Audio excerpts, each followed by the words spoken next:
Hi, everyone. So thanks for the introduction. So I'm coming to you today as the CTO and one of the two founders of Textio, which is an augmented writing startup in Seattle. We've been around for about 2.5 years. And really think about us as, if you think about augmented writing, which is what we're going to talk about for the rest of the time that we have here, it's a learning loop that incorporates about 250 million documents with outcomes, like writing samples we have with the outcomes, what happened basically when someone read the document. And this creates a predictive engine that helps you write more productively. And as Todd mentioned before that, I worked on productivity software, Microsoft Word, among other things, at Microsoft. So what's augmented writing? For some of you, this is probably the first time that you've heard the term augmented writing, but there's a lot of companies using augmented writing already. This is some of the customers that we have who are already deeply embedded with augmented writing. But what is augmented writing?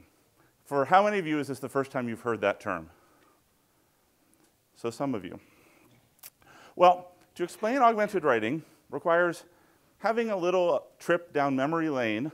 If you go back in sort of your past, through the history of writing software. Actually, I lied. We're going to start with writing hardware.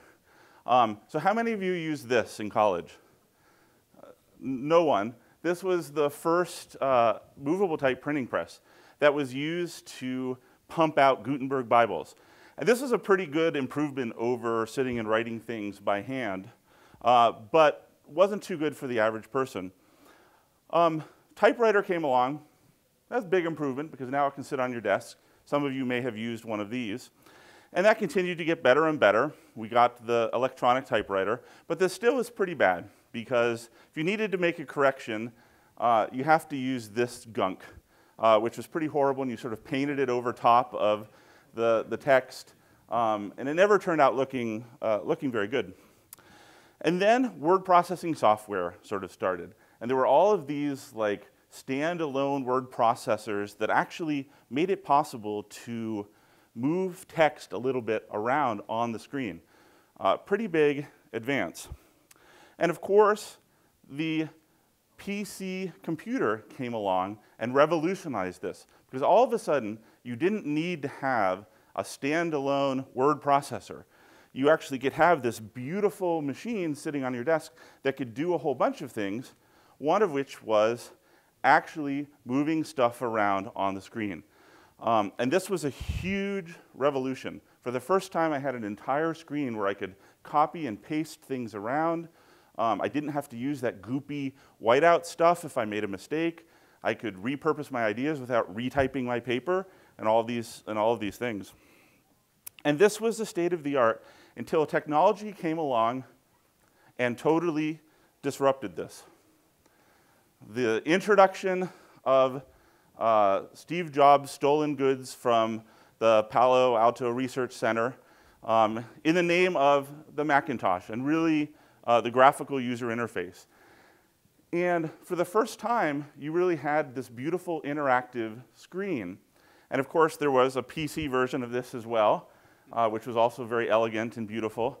But this allowed for what was called WYSIWYG, which is what you see is what you get. And this totally changed people's notions of what writing software was. Because for the first time, your styling wasn't done this way, and this was actually a screenshot of how WordPerfect worked at the time, where you would actually put in what were called style tags around your text. So you would say, I want this to be bold by, it's almost like HTML-like, putting tags around it. And instead, you could actually see what the results of your writing looked like on the screen in real time. And immediately, everyone's ideas about what writing software was about changed. WordPerfect had 90% of the market share leading up to the introduction of Microsoft Word for Macintosh and for Windows. And within 3 years, Microsoft Word had about 75% of the market share.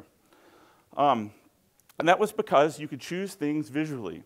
And Microsoft, obviously, this was a big deal for them because they saw sort of pay dirt here. And so they, oops, the wrong button here. They improved Microsoft Word and added more and more and more features and more stuff and even more stuff and more stuff and more stuff, and it kept getting bigger and bigger and bigger and bigger and bigger. Tons of tools, but same basic idea, which is what you see is what you get. Nothing had really changed other than there was more stuff around your page. And then something else happened. The singularity, the internet, the connection of all computers. And this disruptive technology once again changed writing software. In the past, I think the last version of Microsoft Word that came on floppy disks was something like 37 floppy disks.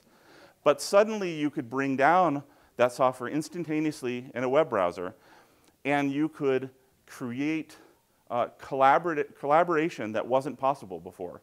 The first company to figure this out was called Writely. I don't know if any of you remember Writely. But they created a web-based word processor, no download, that was really about the people. It was about I could write stuff and I could co-author with you at the same time. Now you may not remember Writely because very quickly Writely got scooped up by Google, who understood actually this is a pretty big deal. This is going to change how everyone thinks about productivity software. And they used that software to create Google Docs, which did to Microsoft in many ways what Microsoft had done to WordPerfect, which is to create new expectations about what writing software was about. It's about the people. It's about collaboration. And they took more than 50% of the market share away from Microsoft, just like Microsoft had from WordPerfect. And even Quip, which some of you might have used, which is sort of the most recent exit in word processing they sold for Salesforce last year to become part of the Salesforce family, is basically still another version of Google Docs. It's about collaboration. Nothing has really changed here other than the UI is a little bit nicer. And so if you think back through what we saw, the history of writing software, you really see that there were sort of three what I would call eras. There was text mode, which was made possible by personal computers. And WordPerfect owned that world. And then WYSIWYG came along, created by disruptive technology, graphical user interface. Changed people's perspective entirely. Microsoft took over that market. And this was great until the internet. Disruptive cloud technology showed up and ushered in the collaborative era, where again, people's expectations of the software entirely changed, and Google sort of took over this mantle. But what do all these things have in common? Every piece of software that we've seen up till now, what do they have in common? None of them are actually really about making your writing better. They're mostly about decorating your text, about putting pictures around your text, about making it so you and I can work on the text together. But none of this is actually about making your writing work better. Even if you think about, you know, spell check or grammar check or these things that sort of got added along the way, this is probably like the, you know, the closest there's been to having software help your writing be better. But it's better just based on some set of rules that someone defined, as opposed to actually, are you going to get the result that you want from what you're writing? And so Textio is really created from the point of view that the next disruptive era, the next disruptive technology in productivity, and especially in writing, is machine intelligence. And that's going to usher in the augmented era of writing, in which for the first time, we can actually create software that makes your words work better. Not in a, I think I could make people like your writing more, but actually quantitatively. That when you're writing something, there's an outcome that you want, and that if you choose the right words, you can get that outcome a higher percentage of time than you could have with different words. You know, words are just like the way our brains communicate, right? If I use the right words, you might have an emotional reaction. You might take an action you wouldn't otherwise have done. You might cry, you might laugh, you might say, hey, this sounds kind of cool. I think I'd like to talk to this person. So words are incredibly powerful. So then what is augmented writing? I'm going to show you a demo of Textio's platform, and then we'll talk a little bit about how it's built. So Textio is an augmented writing system, and our first domain is job listings. Job listings are a pretty great place to start because there's a clear action you want someone to take. If you're listing a job, you want them to come work for your company. You want them to be interested in working for your company. So I'm just going to take this job listing from Splunk that I found on their website, and to avoid having to just type, I'm going to just copy paste this in. And as I do that, over on the right side, you will see the Textio score. The Textio score is a 0 to 100 rating of how well this document is going to work in the real world. But I'm not done yet because I haven't told the system everything it needs to know quite yet. I also need to tell it this is a visual designer, and we're looking for actually a design role in Seattle. And actually, as you can see, the score changed, the words that get highlighted changed, and part of this is because language is highly context sensitive. The language that works in the West Coast isn't the same language that works in New York. And someone looking for a design role is different than what someone's looking for an engineering role or a transportation role. Green phrases are ones that quantitatively are working to attract people to this listing. Orange phrases are ones that are repelling them from the listing. And for each of these, I can actually look and I can see what the Textio predictive engine has seen. So this one, expected to partner, it looks like drives down the popularity among design candidates. But our engine has identified something that in this context would work better. So I can put that in. Challenging and fun work environment. Again, this is a design-specific phrase. Looks like rewarding works better here. What else is interesting? You must have a degree from an accredited university. That's interesting. Oh, right, because a designer doesn't always go to university, right? A design goes to design school. So it totally makes sense that if you saw a university, you think this company doesn't understand design. And so with each of these, you can see as I change the words, the score changes. You can see I can sort of go through here and get a sense of how people actually think about the document.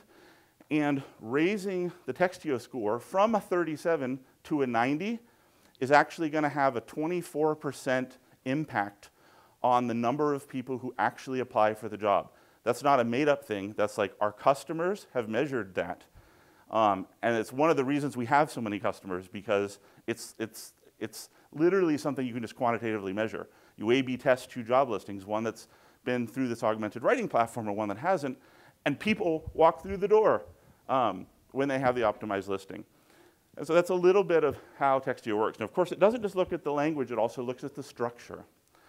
And so, it can look at things like there's too much directive language, for instance, or needs more use statements. And what this is looking at is the combination of how many things you have that talk about Splunk and how many things we have talking about you, the candidate. And in this case, it looks like we have too much about Splunk and not enough about the candidate. So I guess you don't want to just hear, Splunk is great, Splunk is awesome, Splunk has great technology, you want to work at Splunk, you want to hear why you would be interested in this. So it's structural plus phrase in a very quantitative way. Okay, that's just a quick overview of Textio. So how does this work? What's the tech behind augmented writing? So you start with a lot of data, and it's data that has outcomes. So we mine about 10 million job listings a month that have clear outcomes. And this can be everything from, did someone apply for the job, to how qualified were they? Did they get past the initial screen? Did you invite them to come to your company to interview? How many of the 5 interviews did they get through? How did they do in their first year at the company? What were their demographics in some cases? And so all of that goes into the predictive engine. And of course, we use a combination of machine learned models and natural language processing to create the predictive engine. And I'll talk a little bit in a few slides about why that's a hard problem and how we go about solving that. So our outcomes data, which is now over 250 million documents, comes through our customers, through something called data exchange. So what it means is that all of our customers who are part of data exchange contribute their internal company's hiring data in an anonymized way. Of course, there's no way it gets identified as being part of that customer. But they contribute the data to the model that makes the model better for everyone, including them. And of course, then they benefit from everyone else's data in the model as well. So everyone benefits from contributing to the data exchange. And the more that you pour into it, the better that the predictions get, and the more sort of untouchable the results get. Like the actual quantitative results get better and better and better. And a really important piece of this is that augmented writing is domain-specific and domain-intelligent. So what do I mean by that? So I showed spell check and grammar as features that have existed and were processes for a while. And it stands to reason that in your job listing, if things are spelled well and you use correct grammar, that people are going to see you as more intelligent and be more interested in working at your company. Makes sense. So we thought we would measure that across the entire corpus that we have and understand what role does grammar play in people applying to jobs. And it turns out it does have an effect. If you want the optimal grammar to attract people to work at your company, you should have about 2 grammar errors in your document. Turns out bad grammar actually slightly attracts people, but basically is statistically insignificant. All the time that you've spent obsessing over the Oxford comma and figuring out, should I use I was or I were, or, am I using the right its?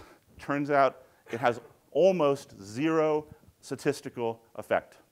What does matter is using the actual phrases that work in the context in job listings to attract people to your job, the things that you saw in green inside of Textio. And so what this leads us to is an understanding that you can't just create one model for just general purpose writing. You might be able to come up with things that you think will make general writing sound better, but you can't come up with one set of models that will make all writing actually quantitatively perform better. You need to go domain by domain by domain. So job listings, and then maybe recruiting mail would be something different, and sales text would be different, and email would be different than a love note, which would be different from marketing content. And so you need different models in different contexts for each of those in order to get this kind of huge outcome. And I'm just going to show you a quick demo of this because I think it's kind of interesting. So Textio, as I mentioned right now, is designed for job listings, is our first domain. But we have other models that we're in process of working on right now. And this is, if you look at it, sort of a job listing that scores as a 9, pretty bad. And if you look at it, you might say, this is kind of a weird looking job listing. Well, it's because it's not a job listing. This is actually a recruiting mail. And what is a horrible recruiting, or what is a horrible job listing, if I just switch the model here to be recruiting mail instead, the X-ray of it is entirely different. The phrases that get highlighted, the score, the structural factors are incredibly different. Because of course it is. The things that work when I'm sending you something in LinkedIn, totally different than the things that I would get if I'm putting a job up on my website. And I can switch it back again and you can sort of look at the difference between job listing, recruiting mail. And so this is the case for every context, for every domain. And so you really can't create a just general purpose, all writing with augmented writing thing. You have to build it domain by domain. And of course, we have the ambition that eventually Textio will be able to recognize all of these domains, load the right models, so that you can do all of your writing here. But it takes building that out sort of domain by domain. So I just thought that was kind of a cool demo. Okay, so how does this actually work? And because we just had a few minutes here, I wanted to just talk through a little bit about the fundamental challenge for us, which is to create augmented writing, not automated writing. So what's automated writing? So automated writing is the thing everyone's worried about in artificial intelligence. It's the human, you're out, robot, you're in, produce the job listing that's going to work, here's the best text, go. And that doesn't work. Why? Because language is fundamentally human. You have a voice, your company has a voice.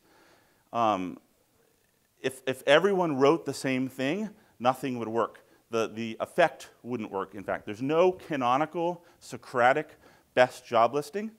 There's hundreds and hundreds and hundreds of kinds of best job listings. And so what augmented writing is about, how can the machine and the human work together to bring out the words that are in your head that are going to work. We've all had the thing where we've sat there before like, gosh, the thing I need is on the tip of my tongue. I know there must be a better way of saying this. Textio is about bringing that out, keeping you in flow as you're writing, and actually focusing your attention on the things that work.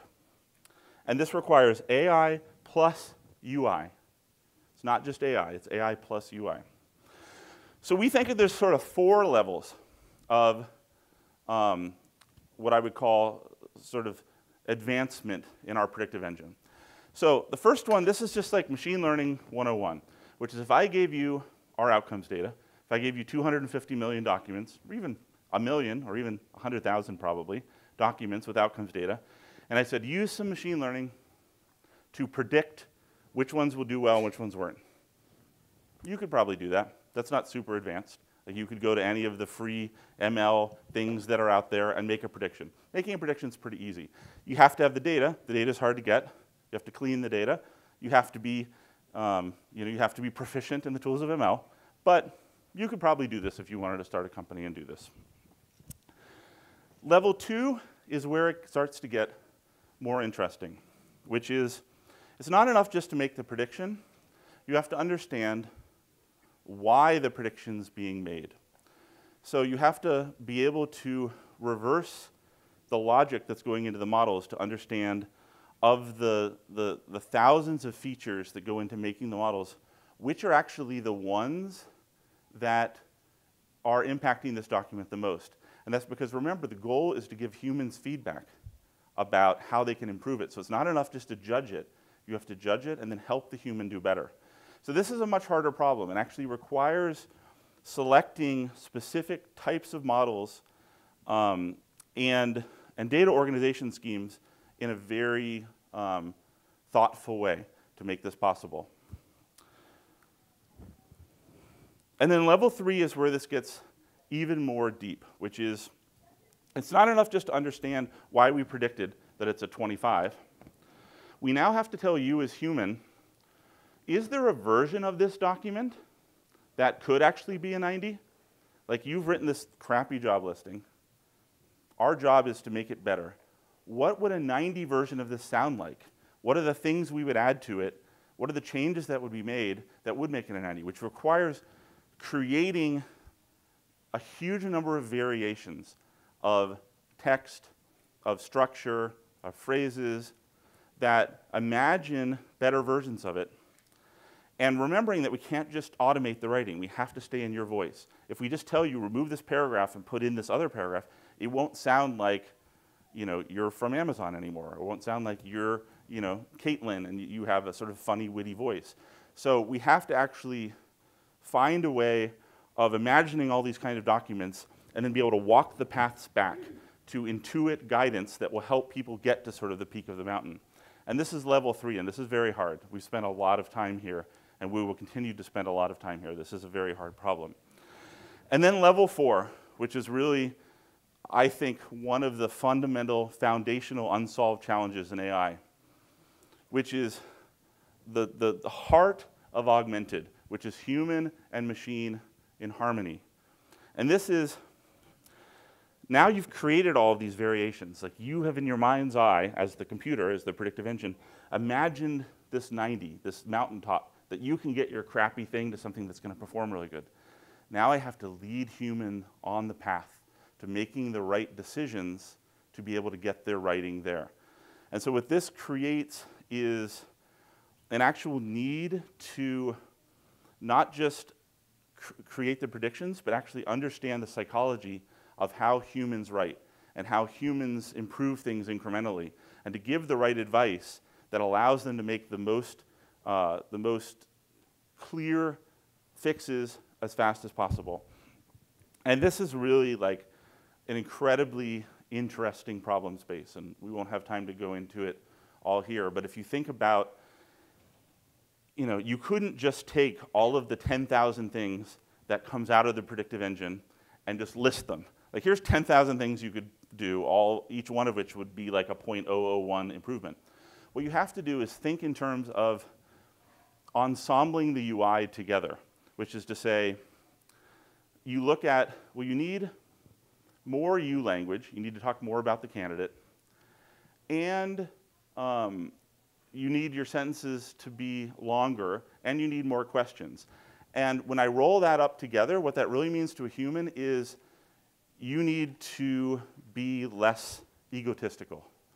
Like, your writing actually in like human terms is about, you know, you need to care less about you. It's almost like a Dale Carnegie thing, and more about the other person. So how do you take, you know, these sort of groups of factors and put them together in a way that communicates to a human the intention in such a way that at the end, when the document gets scored a 90, that actually has more people walk through the door at the end. You can't lose the predictive power the entire way through.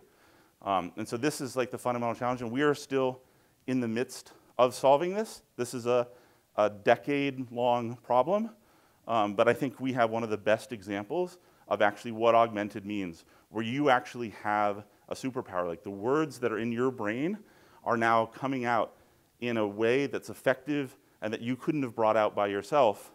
And once you have this, you will never not want to have it. In that way, it's like a superpower. Once you've written in Textio, you're like, I want Textio for everything, because I have this superpower, and it's not cool if I can only fly over water. I want to fly over land too.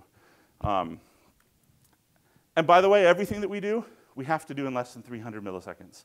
Because from the second you take your finger off the key, that's how long we have to bring in the UI and the phrases to have it feel instantaneously.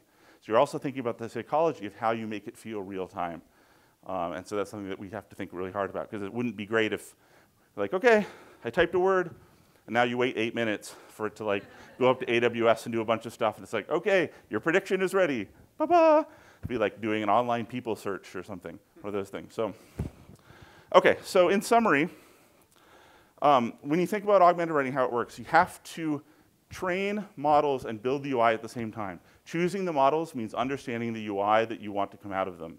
And the guidance itself becomes an input to the model. Once you've thought about what it means to be egotistical, what are the combinations of factors that make you sound egotistical, now you use those combination of factors to actually, as an input to the models, which actually ends up outputting in a much faster way that sort of combined guidance.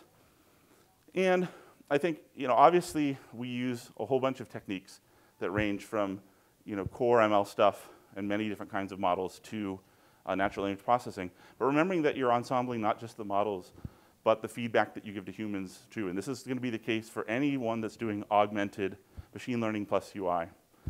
You have to think about the guidance that you're giving at the time when you're building the models. You can't just sort of tissue paper over them at the end and hope to build a great user experience. So those two things sort of work hand in hand. So that's the sort of snack that I put together for you today. If you have more questions, you can hit me up on Twitter, and you can check this out for free if you just want to play with it. Like, no credit card, no anything. You can go to textio.com and just paste some stuff in and start writing and play with this. So I don't know what time we have. Time for questions? Okay, great. I just want to say first thing, thank you for this, because I was able to argue with the CTO that our job descriptions weren't accessible enough to female candidates, and improved it. That is one of the things, in fact, that we do as well. I didn't mention it, but we look at tone of, because of course one aspect of context is demographics. So, I appreciate that, but yep. my actual question was around cleaning the data. Mm-hmm. A lot of people in the machine learning community feel that like garbage in, garbage out, and like proving that your data is good is almost harder than actually writing the algorithms that you do the data on. So I was just wondering if you could expand a little bit more on that. Yes. So cleaning the data is an incredibly important part of what we do. And actually, if you look at the amount of engineering work that we've put into Textio, an inordinate amount of it has been in something that we call the data phrase pipeline, DPP, which is basically our cleaning system that makes sure that wherever we get data from, be it from customers, be it from our internal, because we of course learn from ourselves as well, so internal edits, be it from other sources, that it always comes in totally regular, totally with exactly the same fields, with exactly the same regularized outcomes. And we have probably spent 35% of our total engineering budget on the data side on data cleaning and regularization. We now have a system by which we can drop almost anything in and immediately have it impact the models. We don't have to put humans in the middle of it very much anymore. So it means you can give us an extremely dirty thing, we can do a very small amount of tagging, and like that day, it's in the model and impacting the live models that are on the site. And so that is very important and something that we will continue to, like what we want is for our humans, the people that work at Textio, to be able to use their creativity to think of new features to add to the models. We don't want to spend humans on the grunt work of cleaning up the data. So we want to do that automatically and make it so that when we think of a new feature we want to think about in the model, that we can spend our time building that feature and adding it to the pipeline without having to think about how it impacts the entire rest of the pipeline. So, yeah. I'm wondering if Textio also helps non-native speakers improve their text, make it sound more idiomatic. And then also you hinted at that you were moving into other domains. Can you elaborate a little on that? Yeah. So first question was about non-native speakers of English, and we do have a number of customers in Europe that are in part using Textio to help make their writing more idiomatic, as also part of making it work better. I wouldn't say we're optimized for that yet, so it's sort of a secondary aspect of making it work better is making it sound more idiomatic. But it is something that we've certainly heard a lot of people interested in. It is something that we have thought about some. Talking about going into other domains, nothing to share other than we're very aggressively moving towards other domains, and we have really a strong ambition towards creating augmented writing for everyone. And so everything that we have done, everything that we have built is with the idea that it's going to be extended in a very substantial way. So, but nothing specific to share quite yet. Yes?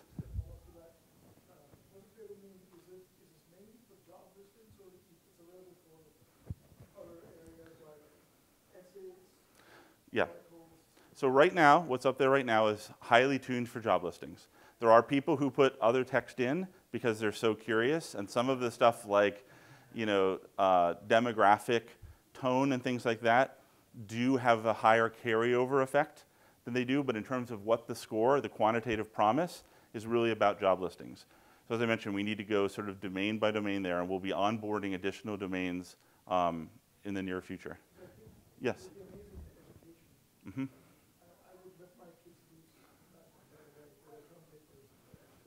Yep. Education is one where we have gotten a lot of feedback as well. Yeah, in the back. So I'd like to geek pressure test a little bit. So most of my career spent at NSA, so we've been doing a lot of these things for quite a while. So hearing where you are in your life cycle of doing this, the pressure test piece is the automation versus the augmentation. Mm-hmm. Right? So some of the things that we've kind of learned in the past, much data is doing in the process, is the ability to be able to create in multi-layer networks over top, be able to get yourself to advanced ontologies. So from an ML perspective, completely agree with you from an augmentation. But from where you're going, specifically within these channels, right, the progression of ML is towards ontologies and is towards predictive and allowing the machine to be able to essentially, because people say off by saying, I'm going to automate out the analyst, right? Yeah. So from that perspective in your product, how far do you think you can go, and how far do you plan on going in terms of automating out the person, knowing that you can create deep personas, profiles, and targeted audiences, and having that much data to measure the impact of what's being stated? Okay, so we have a pretty strong point of view that we're not heading towards automation. We have a strong belief that the best writing is always going to include an aspect of human because language changes so fast. Humans, are constantly evolving language, and so one of the things that we try to do in the suggestions that we give, for instance, is we learn from the best writers in the system. So we look at the ways in which certain people are consistently producing documents that work in a novel way. If you think about it as like introducing mutations into the language system. And those get weighted by the system in a high way that allows the system to experiment with, do those work in the real world? So there's a sense in which we imagine the system as being a live system. We want to help when something gets found that works really well in one writer's work, the system optimizes itself to try to push that into other writing quickly. So that's a sense of sort of automation, which is you're trying to quickly find the things that work and push them into other cases before they become, passé. It's totally, easy to understand, but sort of passé example we talked about is big data, the term, even in the time Textio has existed in the last year. A year ago, big data was like a highly green term in job listings. People really liked the phrase big data. Became a neutral term within a series of months, and now it's actually a fairly negative term. Like you see big data, you're like, oh, I don't want to work at a big data company. I mean, big data. And we're actually seeing artificial intelligence is actually on the wane as well. That one had like a very fast spike and is now sort of on the downside, especially in certain parts of the country. So anyway, sorry. So quick follow-up, Yeah. right? Because I think you just addressed another problem instead of stating how that answer could solve yours, right? Because I go, well, if the problem then is the contextual analysis of language, if I just pressure tested that and said, well, if you could ingest influencers on Twitter and Facebook or otherwise and see how they're communicating, what type of impact that has, does that leave the multi-neural network layer over top of your ability to present data? Yeah, I think we'd like to get there. We're not there yet in terms of looking outside our system at influencers and things like that. But yes, that is the goal. I don't think we ever want to get to the point where we say, you just push a button and something comes out the other side, or if we do, we're a really long way from that, because we do believe that there's a creative process that goes into, taking the things that are in your brain and getting them down on work. So I don't think we're aiming for the just like, push the button and all the company's writing just happens without any people. It sounds like a good novel or something that a human could write, or a movie or something. But, yeah, yes. So actually going against the flow, I know that machine learning, we can aggregate all sorts of things to get this magical results in the end, and the domains are super, super cool. One would argue, though, as a tool, that the domain, which is the final layer application of this whole machine learning, that to scale it out takes a lot of effort. Whereas in the layer before, which is the one that leads to that model, which is it too masculine, is it whatever, that's kind of general for every document. And exposing that by itself immediately would add value to anyone writing anything, depending on the domain, bringing back a little bit of vocabulary, avoiding the fallacy of being clicky all over again. Oh, it seems like you're writing this kind of stuff, so let me help you with that. So how do you see this? I mean, I propose this, I don't know if it's I just Yeah. propose that. So it's something that we've certainly talked about. So there is obviously, the further you peel back, the more generic you get, the more broad, you can use the technology over large writing. It's not just for us, it's not just a technology decision, it's a business decision, right? So it comes down to also like, how do we, like a big part of how we sell Textio is making a quantitative promise that we can say, if you're gonna buy it, you're gonna experience these results. And so we have to be clear about what we can measure.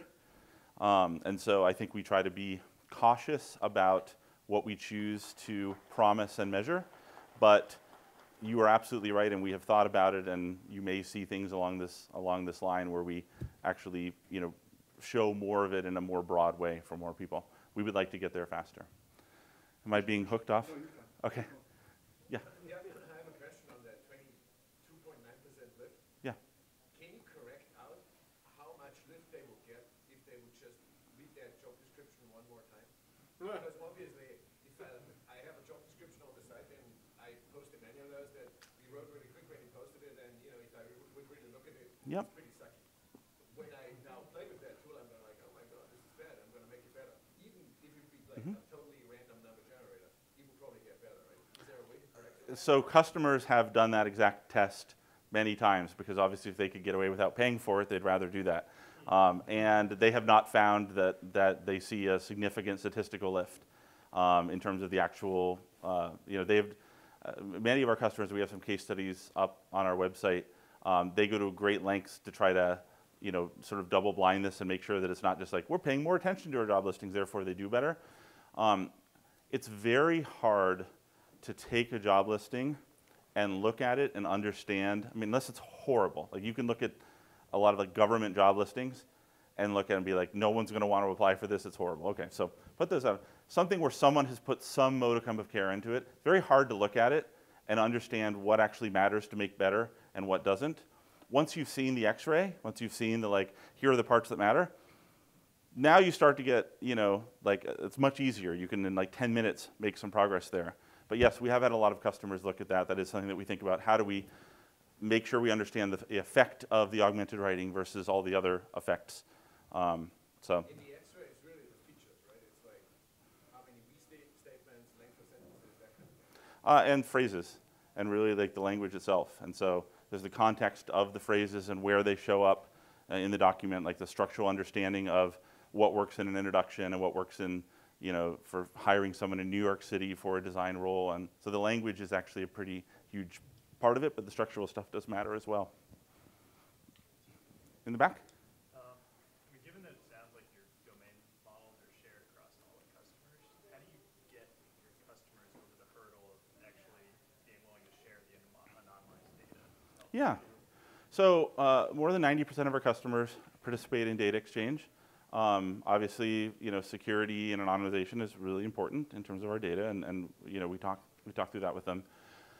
You can choose to purchase the product without including your data. You pay more for it if you don't do that. But I think part of the reason it works for us is that we have been, from the beginning, built along the axes of being purpose-built for you put your data in and everyone benefits from it in the same way you might for mapping software or you might for search or any of the other sort of domains where data comes together to make the system better for everyone. And so there may be customers down the road that say, I don't want to do this, and they want to pay more in lieu of contributing their data to it. I think there may be some domains that end up being more a bigger issue than they are for job listings, down the road. But it hasn't been a huge issue for us right now. One last question. You mentioned Twitter. I wonder how the word coffee rates in your. Is that what you're saying? Everyone, once you have this, everyone wants to understand how everything works for everything because it's the human mind. Like once you have the superpower, like you want it everywhere. And so hopefully we'll get there soon where you will be able to ask the question yourself, how does this work? So thanks everyone for having me. Thanks, Todd.